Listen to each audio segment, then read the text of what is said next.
I'm Alvin Bragg, Manhattan District Attorney. I'm honored and privileged to be joined by Police Commissioner Jessica Tisch. First and foremost, I want to extend my deepest condolences to Mr. Thompson's loved ones and colleagues. His family deserves our respect as they continue to grieve. Our work will never be able to undo the fact that a life was lost. We are here to announce that Luigi Mangione, the defendant, is charged with 1 count of murder in the first degree and 2 counts of murder in the second degree, including 1 count of murder in the second degree as an act of terrorism for the brazen, targeted, and premeditated shooting of Brian Thompson, who, as you know, was the CEO of UnitedHealthcare. This case was made possible by the collaborative efforts of the phenomenal public servants you see before you today, and so many others who are not here. I'm honored to lead the Manhattan District Attorney's Office and privileged to serve alongside Assistant District Attorneys Joel Seidman, Kristen Bailey, and Zachary Kaplan, who were working from the outset, hand in hand, with the greatest police department in the world. The chief of our trial division, Lisa Del Pizzo, and the deputy chief, Chris Prevost, provided sage oversight and direction. And I want to acknowledge our high technology analysis unit. There was a lot to be processed here. Steve Moran, in particular, who heads that, and Marco Popic. We are privileged here at the DA's office to work every day with the phenomenal public servants at the NYPD. It has been a distinct pleasure to work besides Commissioner Tisch, an exemplary partner, and Chief of Detectives Joseph Kinney. Almost every day we're in touch, and his leadership is second to none. And then Deputy Commissioner Rebecca Weiner, who, as I tell her, there are a lot of challenging things happening in the world, and I sleep better at night knowing that she is the Deputy Commissioner in charge of terrorism. The detectives on this, out doing the courageous frontline work, Detective Oscar Diaz, Detective Curcio, exemplary, the finest. It wasn't just those of us here in New York. I want to acknowledge the great work of our partners in Altoona, the Altoona Police Department, the Blair County District Attorney's Office, the governors of New York and Pennsylvania, the FBI, and of course, the brave members of the public who answered the call when our great commissioner put out the call for their assistance.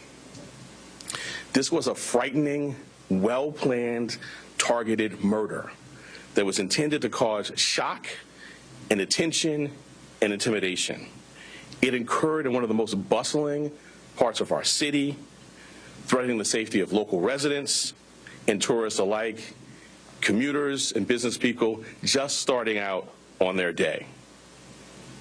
Let me say a bit more about the charges. They include 1 count of murder in the first degree as a killing in furtherance of terrorism, 2 counts of murder in the second degree, 1 charging that the killing was done as an act of terrorism, and the second pertaining to the fact that the killing was intentional.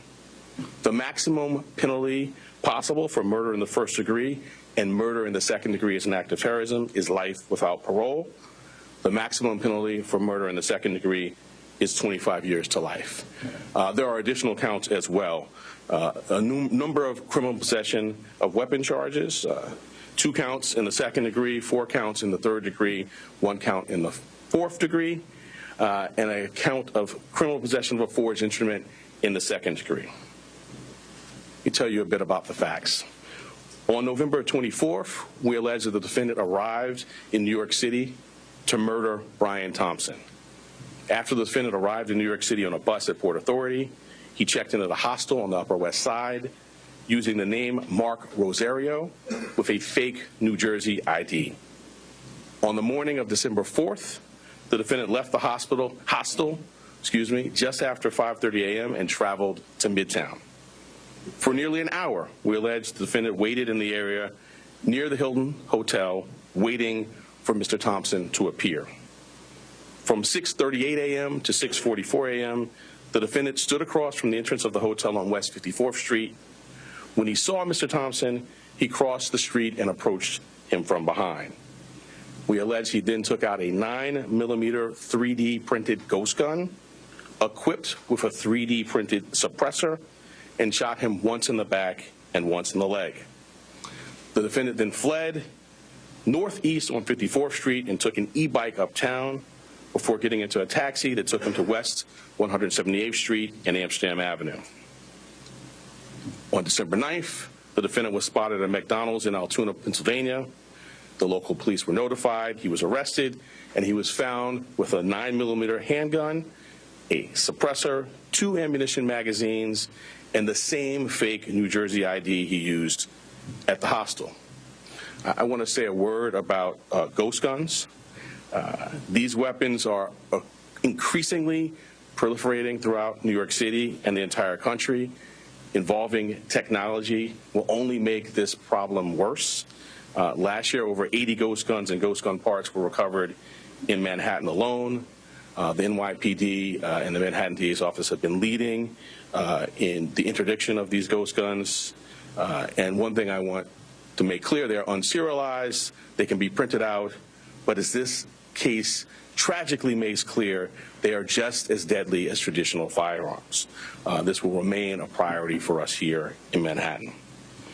Finally, I know there have been questions about the extradition process. The latest that I can offer you is that the defendant is currently scheduled to appear in court in Pennsylvania on Thursday morning, first for a preliminary hearing on his Pennsylvania charges.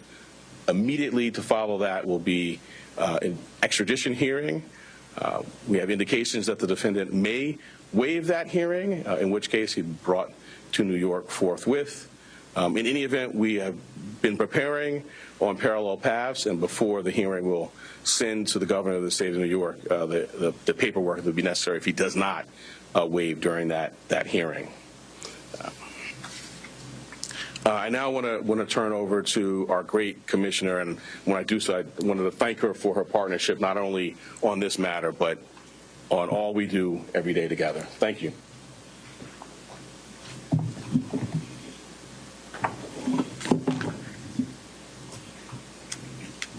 Good afternoon, everyone. The unsealing of today's indictment brings us one step closer to securing justice for Brian Thompson and his family, and affirming the primacy of the rule of law in the city of New York.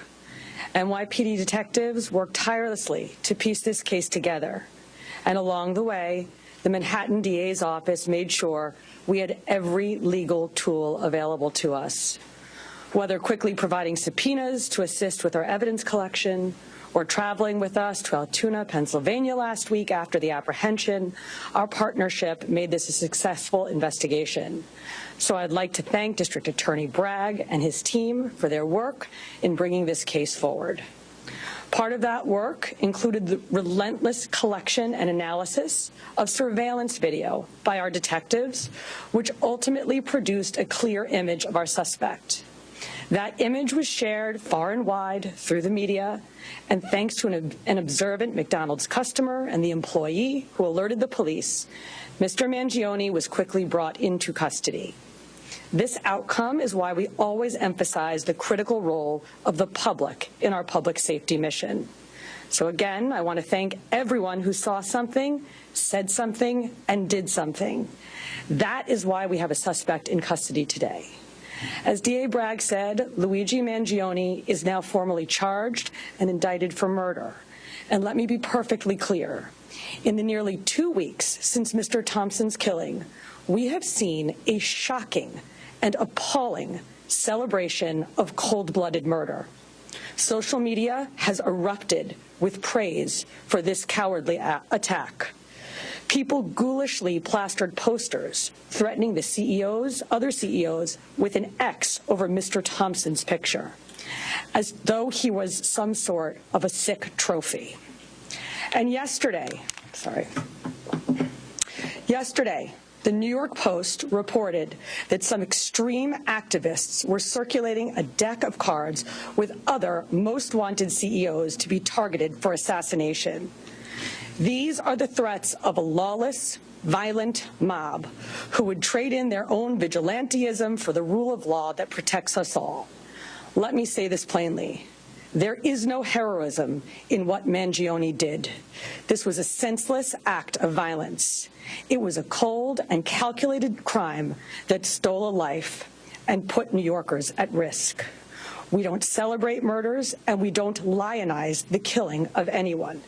And any attempt to rationalize this is vile, reckless, and offensive to our deeply held principles of justice.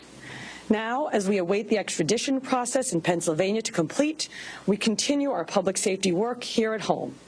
That includes our focus on the growing threat of ghost guns, one of which was used in this attack.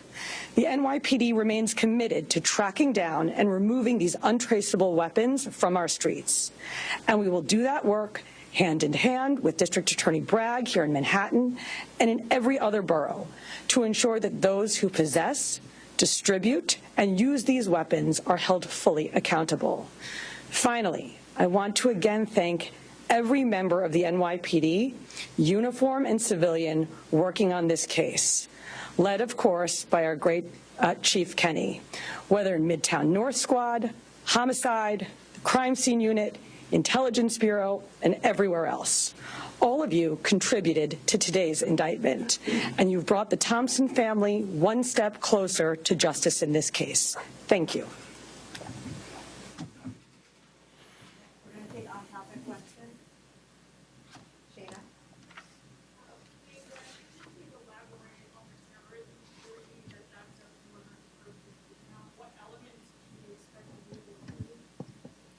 Sure. So, in its most basic terms, this was a killing that was intended to evoke terror. And we've seen that reaction. The statutory elements we can go into, but its most basic term, that's what this is. This was not an ordinary killing, not to suggest that any killing is ordinary, but this was extraordinary, and the New York State Legislature has, set out, both the paths that we talk about, both the murder one and murder two, and this, we allege, is certainly squarely within those statutes, which talk about intending to do exactly what we saw happen here. Anthony? Maybe Chief Kenny could get into this, but I'm wondering sort of the timeline between December 6th, when the FBI was notified by the San Francisco police about this missing person that was called in from Luigi's mother, and the time that they contacted you about this. Were you aware of this when he was arrested, or was this something that was still being processed at the time? And what did his lawyer say? So the original missing report took place back in November 18th in San Francisco. The sergeant that was involved in that case reached out to the San Francisco field office and said, hey, basically, I'm working on a missing case. I saw the photograph that was distributed by the NYPD. There bears a resemblance. That tip was forwarded to us close to 45 hours after the incident took place. It showed up to a TFO, which is a task force officer. We have NYPD officers embedded with the FBI. They received that tip. It was one of 4 tips that they had received that day, and they were vetting it. Part of that vetting process was that they reached out to Mangione's mother in San Francisco very late on the 7th. They had a conversation where she didn't indicate that it was her son in the photograph, but she said it might be something that she could see him doing. So that information was going to be passed along to the detectives the next morning, but fortunately we apprehended him before we could act on that.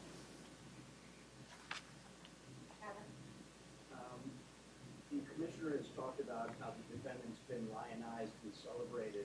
I'm wondering how concerned you are about a potential jury knowing that someone on that jury would be someone that would lionize and celebrate him. Well, I want to echo the commissioner's words and concerns, which I think were put forth beautifully. I mean, we see a lot in these jobs. I meet with the families of homicide victims, and I just can't wrap my head around the notion that someone is celebrating this. To your specific question, we're at the beginning of a litigation now with our charge. We have a phenomenal trial team in place, led by ADA Joel Seidman, who has been in this office for more than 40 years and handled some very challenging matters. We have a voir process in place. I have faith in our jury system to select 12 people who can be fair and impartial, but we'll move forward, and that's something well down the road, but we'll be ready when that time comes. Two questions, if possible. One will be about Mr. Thompson's family. But the first, I want just maybe to explain more to viewers how you come to the conclusion that this is an act of terrorism. I think it's an important part of this. And so I'm hoping maybe you can explain that a little more, just sort of define maybe the statute here a little bit. Sure, and my point, the statute talks about attempts to influence or coerce a civilian population. The statute talks about intending to influence a policy of government, and it talks about seeking to, put forth things sort of similar to that by murder. So the statute, the plain language of the statute is clear. Obviously, we've charged it, the grand jury has voted on it, and we intend to go forward and prove it. But I think it does help to take a step back and think about the proof in the case, some of the writings. I'm not going to get into too much of that, but and the actual reaction. In the middle of Midtown, the beginning of a busy day, tourists, commuters, business people, the intent was to sow terror. And if I could just on Mr. Thompson's family, sadly, as you say, not a lot of focus has been given to Mr. Thompson or his family. I'm wondering if the services folks, and maybe the folks in your office, have been talking to them on what that's been like, if there's anything you can say about that. I'm not going to talk about communications with the family other than to say that we have a robust survivor services staff here that is second to none, but I would not talk about communications with any family. I don't think it'd be appropriate. But I appreciate your concern. Well, it's just because, indeed, like you're saying, there's been so much focus on the suspect here. It's quite different than what we normally see. I echo what the commissioner said, and the sentiment of your question, my heart goes out to it. This is a significant piece of what we do here, is we center the trauma of survivors and victims and their families. A significant piece of what I do is sit across the table and look people in the eye and, when appropriate, if they want to, offer a hug. And we have dedicated advocates and counselors and great staff that focuses on that. So I agree completely with you. And I wish that that's where the public's focus was exclusively. That's where it should be. That's where it is here, in addition to, obviously, the facts and the law and the case. But because of respect for where your question is coming from, I'm not going to get into communications. Given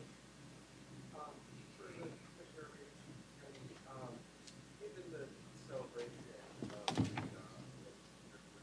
Pride, I'm wondering if the NYPD is retaining any of its practices or there was a point on Yes, absolutely. And we've seen a real increase, sustained increase since December 4th in concern, not just from CEOs, but from corporations broadly. And so going back to the DA's point, the intent to intimidate or coerce a civilian population, which is, of course, at the root of our state terrorism statute, is very much borne out in this reaction.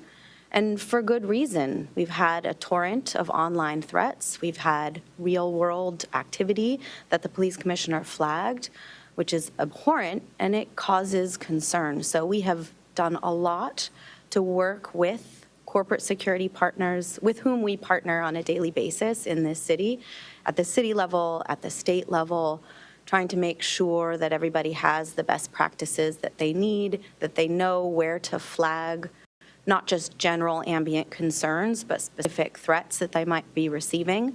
that a few weeks ago they might have written off as just noise in the online environment, that they now take seriously. So these are ongoing conversations that we have, and thanks to all of the work that we do together every day, we're quite confident that concerns and threats are going to be appropriately directed our way. We're going to take two more. Yep. Dear Brad, could you describe just how rare it is for your office to charge with first-degree murder? There has been some talk about how that is reserved to very specific cases in Manhattan. And also, if you could speak to the statements made on the record by a suspect that informed this timeline in particular. He's made any specific incriminating statements that happened in the time. So I'll address the first piece. The first-degree murder statute has a number of subsections. They're sort of clearly delineated, and they are reserved for, the most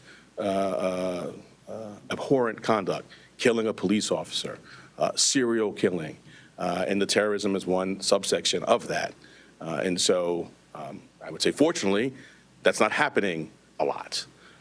Taking a step back, I can't think of another office that is more equipped to handle a terrorism charge.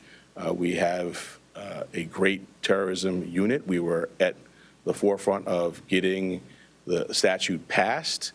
Within the last 2 years, we've tried two very significant terrorism cases, one involving an English-speaking operative based in Jamaica, and another involving someone who was here and funding overseas terrorism by cryptocurrency. So we have the expertise, and as I mentioned, the expertise on this team, and so we're prepared to go forward. How about the statements? Yeah, I'm not going to go beyond what's in the filing. All right, last question. Laura? Are you able to say now, at what sort of stages, the fact that we see the maximum sentence So as a matter of practice, I don't talk about sentencing outside of court as a first matter, and certainly not at the initial stages of a matter. But I think you can tell the seriousness with which we take this matter by the way in which it's charged. The murder in the second degree actually has a mandatory life without parole sentence, no discretion for the judge at all. So that's the maximum there. But I'm not going to go beyond that. We will first get the defendant to New York. We will have him arraigned. We will be before our judge. We will engage in pretrial litigation. If there's a trial, we're ably equipped to do that. And then we will proceed to sentencing, at which point we'll make our arguments in court. Thank you all so much. Thank you. I was taking your book.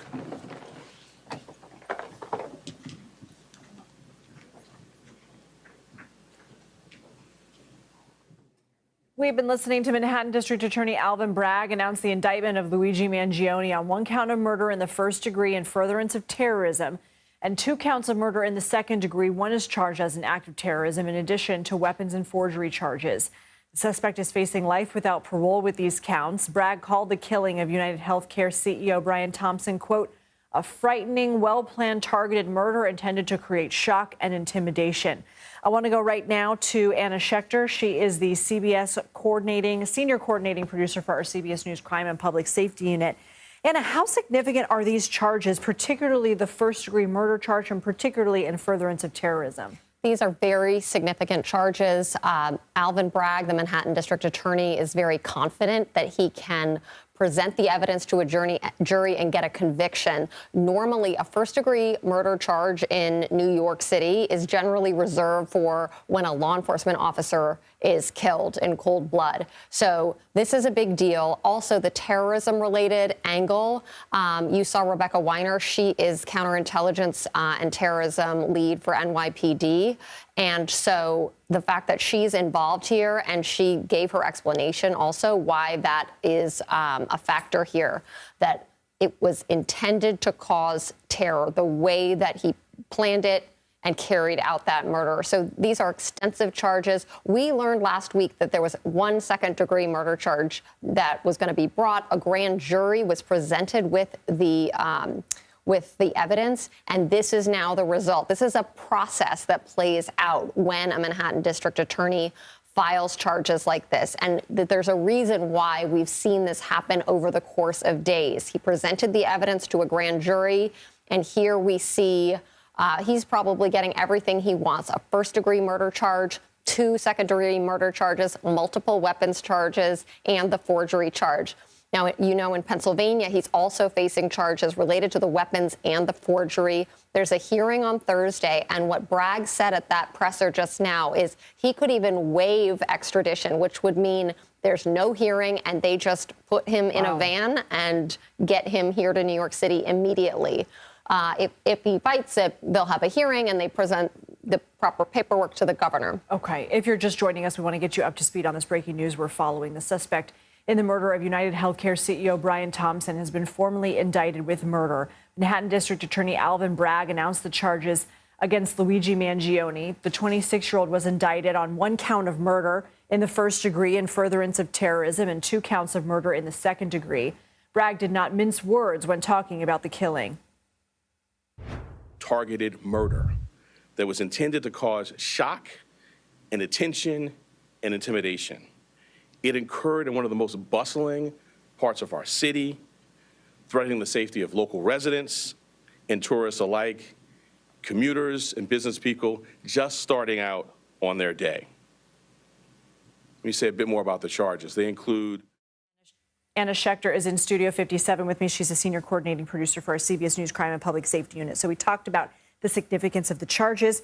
I want to bring up something that Joseph Kenney said. He's the chief of detectives for NYPD, right? That's right. Okay. He said that an officer in San Francisco had been working a missing persons case. You had reported that Luigi Mangione's mother had put that in. Yes. You can talk about the timing of when she did that. But he said, I'm working a missing persons case. The person bears a resemblance. So he called NYPD. NYPD talked to Luigi Mangione's mother on December 7th.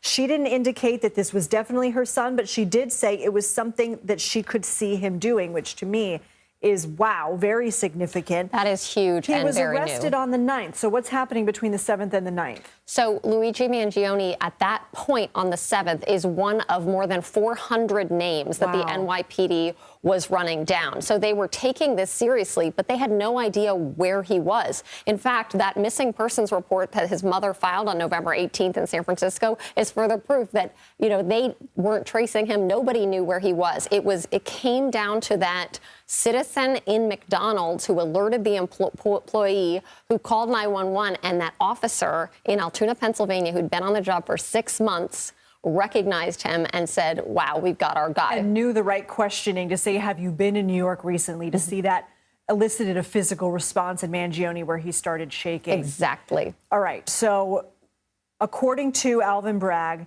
he said that Mangione came to New York City to murder Brian Thompson, that he checked in at the hostel the day of the conference, the investor meeting that Thompson was there in Midtown Manhattan for, waited for Thompson for an hour outside that hotel, saw him cross the street and approached him. More information from Alvin Bragg, 3D printed gun, which you had reported, and a suppressor, and that Thompson had been shot once in the back, once in the leg, and he had 2 ammo magazines on him. He said that the intent was to sow terror. How do these pieces of evidence work toward them proving that case? Well, look at this new detail that we have. We hadn't seen the surveillance footage before you see him on the sidewalk, you know, right as Thompson was walking by. Now, what Bragg is referring to is other surveillance footage that they have found that places him across the street and shows him seeing Thompson walking from a little bit further. He crosses the street. So that is actually a little detail that I think will help him make the case to the jury that he was literally lying in wait hunting this man. In terms of the intent to cause terror, don't forget, he had Monopoly money in a backpack. He wrote deny, delay, depose on these bullets. This was for show. This was to scare the public and to scare CEOs and executives. And he wrote about it also in his notebook that was recovered from him when he was arrested. So we mentioned the extradition, that there is a hearing in Pennsylvania Thursday, but that Bragg himself said there's an indication he may waive that hearing, which means he could be in New York sooner. What happens now that these additional charges were filed? Well, Thursday morning at 8:30, he's going to be there at that preliminary proceeding, likely for the Pennsylvania charges. If he waives extradition, they could just cancel that hearing that's scheduled to begin immediately after that and just bring him to New York. When he comes to New York, he'll likely be housed at Rikers Island. At this point, charges have been filed. He's going to be consulting with his attorney. We'll probably have a hearing in New York. And then we're going to hear about a plea. We need to wait and hear what his plea is. If he pleads not guilty by reason of insanity, that could take its course. That would then go to a trial, and there'll be jury selection. There was an interesting question from reporters there at the presser. Are you worried that a jury, since there's so many people sympathetic to the cause, might not convict him? I think there's such a mountain of evidence that prosecutors feel very confident that they can secure a guilty verdict on all of these counts. Okay, Anna Schechter, thank you. And our CBS News correspondent Lily Luciano was at the press conference. We will talk to her shortly. Thank you.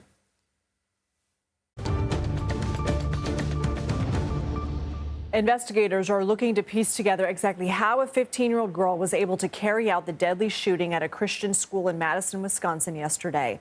3 people are dead, including a teacher, a teenage student, and the suspected shooter, who is believed to have died from a self-inflicted gunshot wound.